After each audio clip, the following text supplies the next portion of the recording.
आगे बढ़े और बात करें कि सुप्रीम कोर्ट ने जहेज और हक महर से मुतालिक मुख्तलिफ दरख्वास्त खारिज करते हुए वाज़ेह किया कि निकाह नामे में दर्ज हक महर की अदायगी शौहर की कानूनी जिम्मेदारी है।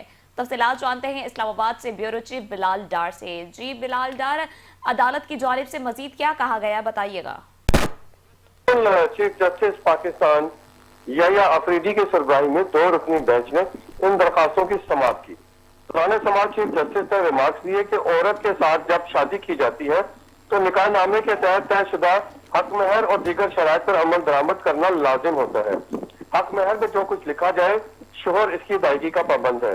समाअत के दौरान दरखास्त गुजार के वकील ने मौका इख्तियार किया कि हक महर में 40 तोले सोना बहुत ज्यादा है और शोहर 20 तोले सोना अदा करने को तैयार है।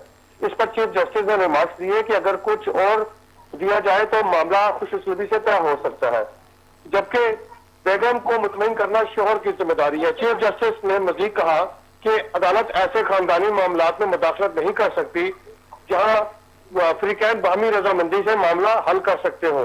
अदालत ने तमाम दलाइल सुनने के बाद जहेज और हक महर से मुतल्लिक दायर मुख्तलिफ दरखास्तें खारिज कर दी। जी, तफसीलात के लिए शुक्रिया बिलाल डार।